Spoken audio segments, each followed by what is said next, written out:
ಹೆಣ್ಮಕ್ಳು ಅತಿ ಬುದ್ಧಿವಂತರ ಗಂಡ್ಮಕ್ಳು ಅತಿ ಬುದ್ಧಿವಂತರ ಅಂತ ನನಗೆ ಕೇಳಿದ್ರೆ ನಾನು ಹೇಳೋದು ಹೆಣ್ಮಕ್ಳೇ ತುಂಬ ಬುದ್ಧಿವಂತರು ಅಂತ. ಹಿಂದಿನ ದಿನ ಊರಿಗಿಂದ ಬರಬೇಕಾದ್ರೆ ರೋಡ್ ಸೈಡಲ್ಲಿ ಹಳ್ಳಿಯವರೆಲ್ಲ ತರಕಾರಿ ಮಾರಿ ಅಲ್ಲೇ ಮಾರಾಟ ಮಾಡ್ತಾ ಇರ್ತಾರೆ. ಅಲ್ಲಿಂದ ಸ್ವಲ್ಪ ತರಕಾರಿ ತೊಗೊಂಡು ಬನ್ನಿ ಅಂತ ನಾನು ಹೇಳಿದರೆ ಫುಲ್ ಸೊಪ್ಪನ್ನೇ ತೊಗೊಂಡು ಬಂದಿದ್ದಾರೆ.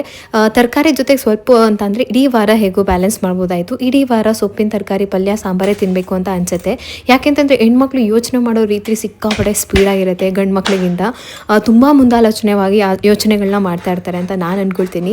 ಇದ್ರ ಬಗ್ಗೆ ನಿಮ್ಮ ಅನಿಸಿಕೆ ಏನು? ಗಂಡ್ಮಕ್ಳ ಹೆಣ್ಮಕ್ಳ ಕಮೆಂಟ್ ಮಾಡಿ ಹೇಳಿ. ಹಾಗೆ ಈ ಒಂದು ಪರ್ಟಿಕ್ಯುಲರ್ ಪಾಯಿಂಟ್ ತುಂಬ ಚುರುಕು ಹೆಣ್ಮಕ್ಳು ಅನ್ನೋದನ್ನು ಕೂಡ ನೀವು ಕಮೆಂಟ್ಸಲ್ಲಿ ಹೇಳ್ಬೋದು. ಇನ್ನು ಮೆಂತ್ಯ ಸೊಪ್ಪು ಜಾಸ್ತಿ ಇತ್ತು, ಅಟ್ಲೀಸ್ಟ್ ಒಂದು ಕಟ್ಟೆ ಎಷ್ಟಿಷ್ಟು ದಪ್ಪ ಇತ್ತು. ಒಂದು ಕಟ್ ಮೆಂತ್ಯ ಸೊಪ್ಪಿನ ಪಲಾವ್ ಮಾಡೋಣ ಅಂತೇಳಿ ಎಲ್ಲ ರೆಡಿ ಮಾಡ್ಕೊಳ್ತಾ ಇದ್ದೀನಿ. ಹಸಿ ಮಸಾಲ ಎಲ್ಲ ರುಬ್ಕೊಂಡ್ಬಿಡೋದು, ಅದಕ್ಕೆ ಎಣ್ಣೆಯಲ್ಲಿ ಒಗ್ಗರಣೆ ಹಾಕೋದು, ಮಸಾಲೆ ಐಟಮ್ ಎಲ್ಲ ಹಾಕಿ ಹಸಿ ಮಸಾಲೆ ಏನು ರುಬ್ಬಿದ್ವೋ ಅದು, ಮತ್ತು ಬಟಾಣಿ ಇತ್ತು, ಬಟಾಣಿ ಹಾಕ್ಕೊಂಡಿದ್ದೀನಿ. ಇದನ್ನು ಸ್ವಲ್ಪ ಏನು ಮಸಾಲ ಸ್ಮೆಲ್ ಹೋಗೋ ತನಕ ಫ್ರೈ ಮಾಡಿಕೊಂಡು ಕಟ್ ಮಾಡಿರೋಂಥ ಮೆಂತ್ಯ ಹಾಕ್ಬಿಟ್ಟು ಇವಾಗ ಸ್ವಲ್ಪ ಚೆನ್ನಾಗಿ ಕುದಿಸ್ಬೇಕು. ಮೆಂತ್ಯಲ್ಲಿ ಸ್ವಲ್ಪ ಒಂದು ಕಹಿ ಇರುತ್ತೆ, ಅದೆಲ್ಲ ಹೋಗುತ್ತೆ. ಅದಾದಮೇಲೆ ಎಷ್ಟು ಬೇಕಷ್ಟು ನೀರು ಅಕ್ಕಿ ಎಲ್ಲ ಹಾಕ್ಕೊಂಡು ಒಂದು 2 ವಿಜಿಲ್ ಬಂದರೆ ಮೆಂತ್ಯ ಪಲಾವ್ ರೆಡಿ ಆಗಿಬಿಡುತ್ತೆ. ಕೂದಲಿಗೆ ತುಂಬ ಒಳ್ಳೆಯದು ಅಂತ ಹೇಳಿ ಚಿಕ್ಕ ಹುಡುಗರಿಂದ ನಮ್ಮ ಮನೇಲಿ ತಿನ್ನಿಸ್ತಾನೆ ಇರ್ತಾರೆ ಮೆಂತ್ಯ ಸೊಪ್ಪು, ಆದರೆ ಕೂದಲು ಉದ್ದನೇ ಬೆಳೀಲಿಲ್ಲ.